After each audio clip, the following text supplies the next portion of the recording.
Olá, meninos! Na nossa aula de hoje falaremos sobre transporte celular. E aí, quais são os tipos de transporte celular?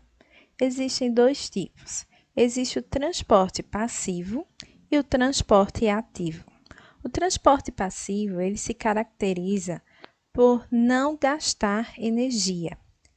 E aí, ele pode ser classificado por difusão simples, difusão facilitada ou osmose. Já no transporte ativo, há um gasto de energia, ou seja, há um gasto de ATP. E nós temos a bomba de sódio e potássio, endocitose e a exocitose. Vamos falar um pouquinho agora sobre a difusão simples. Como vocês lembram, a membrana plasmática ela é formada por uma bicamada de fosfolipídios, em que nós temos a cabeça hidrofílica, que se dá bem com água, e a cauda hidrofóbica, que não se dá bem com água, tem aversão à água.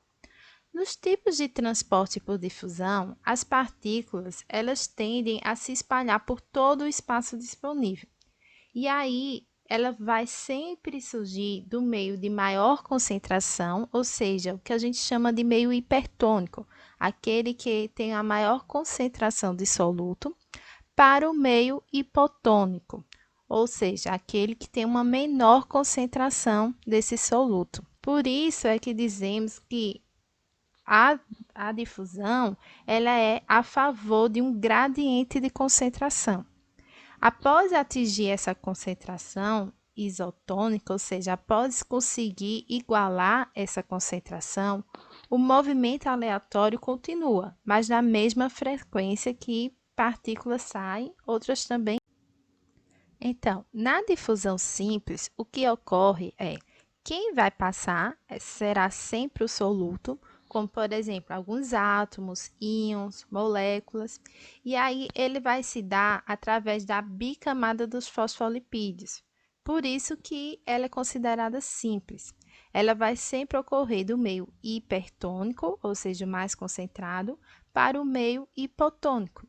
Então, ela vai passar aí bem no meio da camada de fosfolipídios, sem nenhum gasto de energia. Vamos falar agora sobre a difusão facilitada. Ela também vai acontecer em relação ao soluto e também se dará do meio de maior concentração para o meio de menor concentração.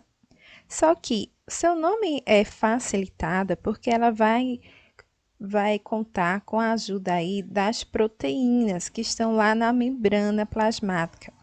Essas proteínas, elas se abrem, permitindo a entrada desse soluto. Percebam aí na imagem, o soluto entra, se encaixa na proteína e aí essa proteína se fecha para o meio externo e se abre para o meio interno da célula, fazendo assim o transporte. E para finalizar os tipos de transportes passivos, vamos falar agora sobre a osmose. Na osmose, é o contrário dos tipos de difusão que nós vimos até agora. Na osmose, quem vai passar não é o soluto, e sim a água, ou seja, o solvente. E, ao contrário da difusão, que vai do meio hipertônico para o hipotônico, na osmose, vai acontecer através do meio hipotônico, ou seja, do menos concentrado, para o hipertônico, o mais concentrado. Isso porque ela ocorre através de uma membrana semipermeável, como vocês podem ver na imagem. Essa membrana, ela é seletiva, e aí, neste caso, é ela quem tenta manter o equilíbrio entre os dois lados. Observem a imagem a seguir. Nós temos o lado externo da célula com cloreto de sódio, só que em menor concentração do que o lado interno da célula. O lado interno está com uma quantidade bem maior de cloreto de sódio. Então, o que a água faz? Ela entra para dentro da célula, justamente na intenção de dissolver esse excesso aí de cloreto de sódio, ou seja, o excesso de soluto. É isso que chamamos de osmose. Um exemplo bem prático do nosso dia a dia é justamente quando vamos temperar a alface. Percebam que, quando temperamos a salada com sal por um tempo muito longo, antes da refeição, os vegetais ficam feios e murchos. Criamos um meio hipertônico e as células perdem água e ficam murchas, dando esse aspecto estranho.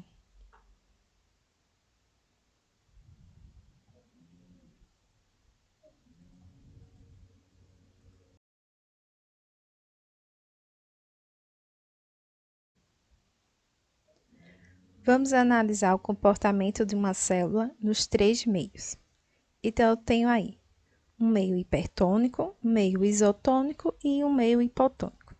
A célula que estiver no meio hipertônico, ou seja, em um meio com uma concentração maior do que o interior da sua célula, ela vai começar a perder água e aí ela vai murchar.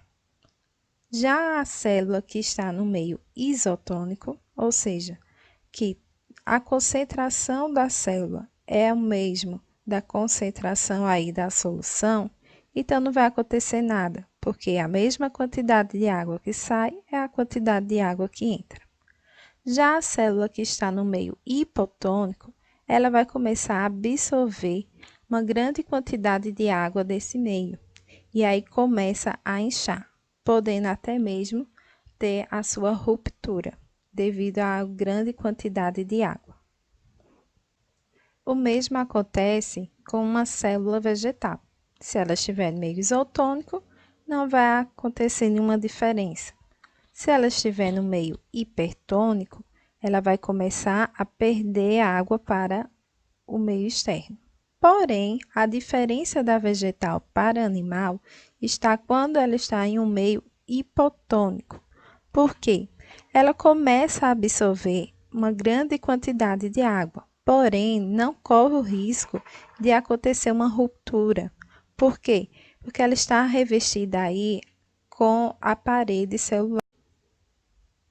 Quanto ao transporte passivo, é importante você levar em consideração principalmente as trocas gasosas que ocorrem lá nos alvéolos pulmonares, que é o que a gente chama de hematose. É feita por transporte passivo por difusão. Entra oxigênio e sai o gás carbônico, pois a concentração deles é diferente nessa região. Que bom seria se a gente conseguisse aprender por osmose, hein, gente? Seria muito mais fácil. Imagina, encosta a cabeça no livro e toda essa informação passasse por osmose para dentro da nossa cabeça. Seria fantástico. Mas já que isso não acontece, vamos lá, vamos correr atrás, estudar e nos aprimorar. Espero que vocês tenham gostado da nossa aula de hoje e eu vou deixar os transportes ativos para a próxima aula. Beijos!